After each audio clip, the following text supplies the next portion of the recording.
This is Hidden Killers Week in Review. A look back at the most prolific stories of the week. This is the Hidden Killers podcast with Tony Brueski. Featuring retired FBI Special Agent Jennifer Coffindaffer.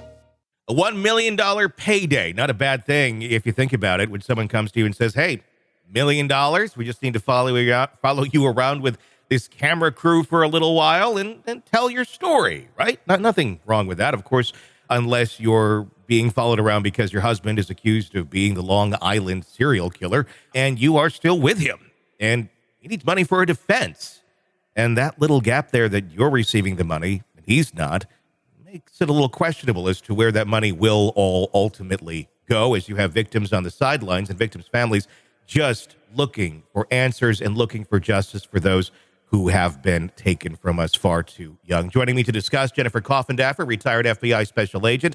$1 million payday, allegedly, from Peacock to Asa Ellerup. Jennifer, your thoughts on this move? Well, it's a good move for Asa and her children because they have bills to pay. They are purportedly unable to be employed. Not sure I understand it exactly why, but nevertheless, they're certainly hoping to gain monetary consideration for their role in terms of being related to the accused list serial killer. It's kind of just one of those situations where half of me just feels dirty, Yes. even talking about it. I just want to clean off. But the other, I guess, side of the pancake, as I like to say, is the fact that they certainly are victims. I mean, they, as far as we know, Asa, there's certainly some allegations out there about Asa's role, but it would seem that these victims, possibly should be afforded some way to recoup some of the expenses that they're going to suffer. I mean, think about it. He's no longer, being able to provide things like healthcare insurance. And supposedly Asa has cancer that she's struggling with. They have a house to try to keep up. They have expenses. Sure. But nevertheless, like I said, half of me, I need that towel. Yeah. I mean, some of the ways that it's been described by victims' families, disappointed, disgusted, flabbergasted, frustrated, are a few of the words that come to mind right now. That was the words of Sherry Gilbert, the sister of Shannon Gilbert, who police were searching for when investigators found 10 sets of human remains on Ocean Parkway back in 2010 and 2011. Another comment that was made, I haven't stopped shaking all morning. Jasmine Robinson, the cousin of Gilgo Beach victim Jessica Taylor. I'm so effing disgusted to see RH's family will become rich off of all the suffering of victims and their families. $1 million does sound like a lot of money on the surface, but the cost of living where they're at, the cost for, if they have no insurance, cancer treatments, things that you mentioned, it's not going to necessarily make someone rich. It will very much likely, if that's where the money is going to go to, and I don't really have an issue with it if it's truly going to those things, to keeping up your house, keeping up your health, keeping up the basic things in life. It's not exactly, I'm sure, easy for Asa to go out to the grocery store right now or really do anything outside of her house right now without being just bombarded with people who want to talk or express their disgust or their opinion or their commiserate with the woman and feel bad for her. There's a lot of emotions out there on this. But there is that possibility because we've seen her begging for the guns back because she wanted to get them and sell them, supposedly to help fund the defense of her husband, Rex Heuermann, who she's now said she doesn't believe he was capable of doing this and wants to see the evidence for herself.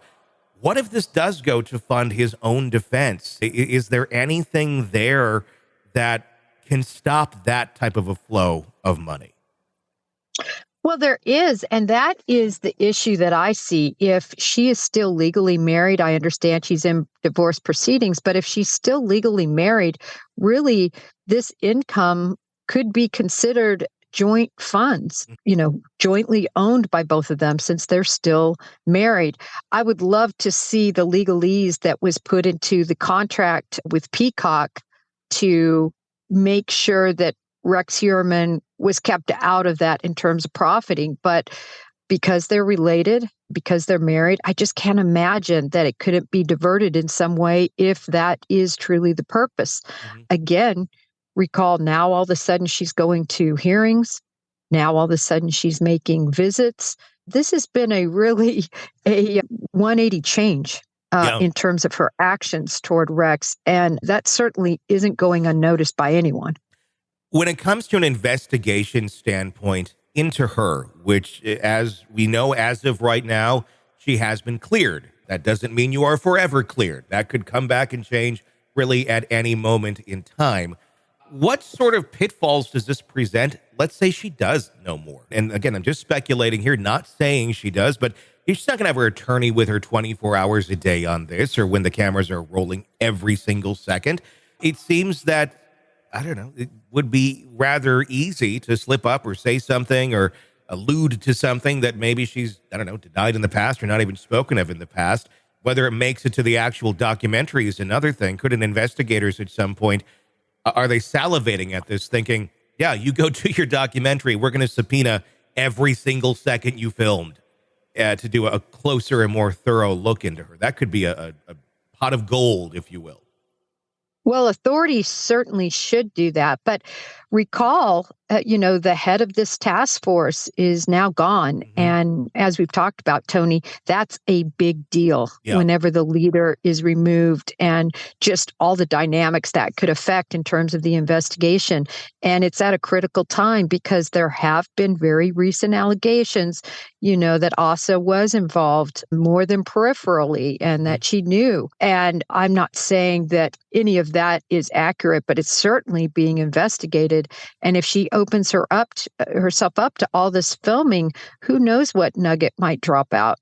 Yeah, I wouldn't imagine the producers are going to, play softball with her on this. If they're going to do this the way they're doing it, they're going to, I'm sure, want as much drama as can possibly happen. I'm sure they're open to the possibilities that in the middle of this filming, she, in fact, herself could be charged or arrested with some sort of crime that would make for quite a spin on the documentary. Anything is really possible here. I'm guessing they're just trying to buckle up and go for a ride on this. The Society for Professional Journalists critical of this. I think anybody's critical of this. I'm kind of surprised. Were you surprised at all that it was the name Peacock that came up on this? We think of NBC News, Dateline, things of that nature, obviously very much into true crime reporting, but the ethics don't usually have room for paying for interviews. As far as I know, they have not done that in the past. Well, you're exactly right. Normally, typically, most of the people that appear in these docuseries aren't necessarily paid other than for their expenses. Mm-hmm. And so to see this huge price tag go out, the problem is it lends itself to being a microscope on the credibility. Yeah. In other words, what would somebody say or do for $1 million?